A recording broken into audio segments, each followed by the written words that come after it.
said to have led several fraudulent activities. Seth Mwabe Okwanyo mwenye umri wa miaka 26. Seth Mwabe, mshukiwa wa udukuzi. The university student has been released on bond after prosecution failed to convince the court he should continue being detained. He should continue being detained. He should continue being detained.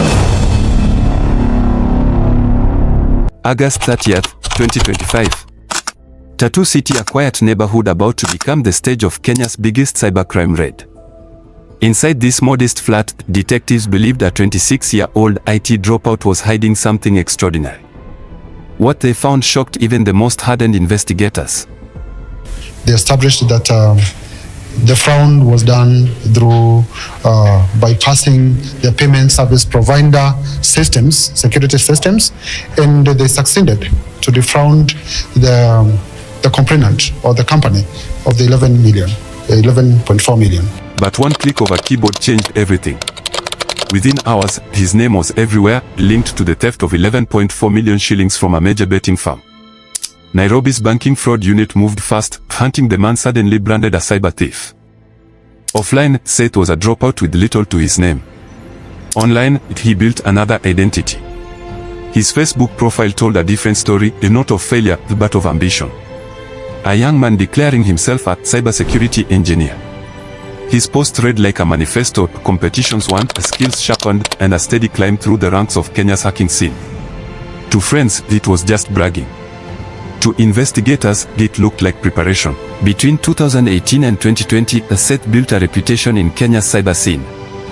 He claimed to have practiced in multiple cybersecurity roles and even founded a training community in campus.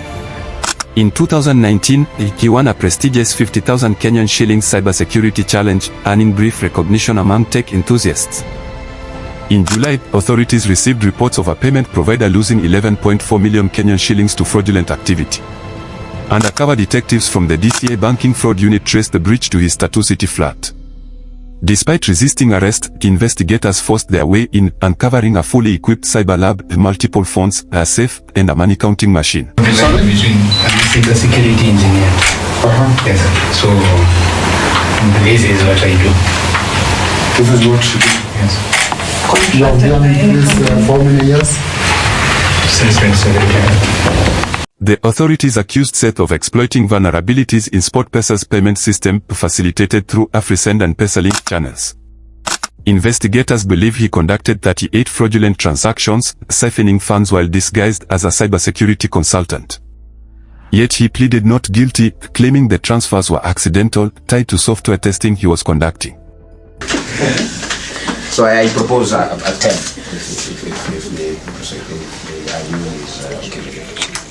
Because I saw it was quite ubiquitous in the social media that he was daring the IO there, that if they don't go easy on him there, they will see more.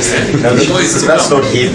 But obviously I wasn't influenced by that because yes, I saw it. Yes. It's quite ubiquitous in the social media. Yes, Your Honor. The IO, people can say so many things. It wasn't him. Yeah, it can't be him. He was in Capital Hill. Yeah, because I saw he was telling the IO not to dare him further. No, he didn't. The IO is here. Through the social media, yeah? Not directly, but through the social media. Yeah. No, so just abide by those conditions that I've indicated.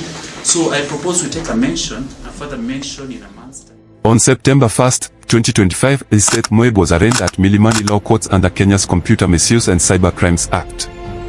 The prosecution asked for a 20-day hold at Capitol Hill Police Station to complete investigations involving data from Telegram, Starlink, and financial records that cross jurisdictions. His defense argued that bail is a constitutional right and that investigators already had all seized materials. Prolonged custody, they claimed, served no investigative purpose.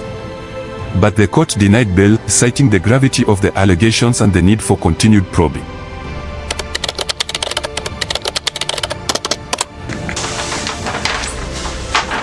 So having considered the same, I find that the application is not merited in terms of denying the respondent his liberty. I find that as stated and as the IO, it is evident that the suspect or respondent has no control of what the IO elucidated as part of his investigations. So I hereby not allow that application. So I'll admit the suspect respondent to a bond of Kenya shillings 1 million with a surety of a similar amount. Alternatively, a cash bail of 500,000, conditional upon him availing three contact persons. Do appear before the IO on a date that we agree after I deliver this ruling and time.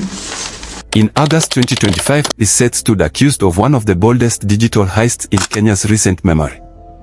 But after days in custody, the tide shifted.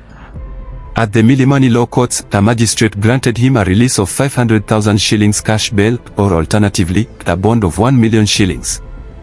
The ruling ignited debate. Some saw it as a safeguard of justice, a reminder that even the accused deserve their rights. Others called it leniency, the proof that the justice system is lagging behind the pace of cybercrime. We are grappling with what call a crime, particularly computer-based crimes. And what I want to assure the public is that the National Police Service is up to the task. And criminals will try, they will run, but they will not hide. The National Police Service is on top of things. They will never get away with crime. Whatever the nature, we are on top of this, and we'll make sure we get to the bottom of it. Reactions came fast. Online, the story split the country. Supporters painted Seth as a misunderstood talent, a young man whose skills could have been harnessed by the state rather than punished. Critics argued the opposite, that releasing a suspect linked to millions in losses only emboldened cybercriminals. In court corridors, whispers grew louder. Is Kenya prepared for this new age of digital crime, or is the system already overwhelmed? For investigators, Seth's release did not mark the end. It was the beginning of a more complex fight, digging through seized laptops, phones, and hard drives to piece together the truth. Every delay, every legal maneuver, added pressure on law enforcement already stretched thin by rising cyber attacks. Kenya, like much of Africa, stands at a crossroads: build stronger defenses, or risk becoming a playground for digital outlaws. So who is Seth? A young innovator lost to ambition, or a cybercriminal rewriting the rules of fraud? For now, he walks free on bond, but his case is far from closed. What do you think? Should Kenya see him as a cautionary tale, or a wasted opportunity? Comment below and subscribe, because this story isn't over, it's only just the beginning.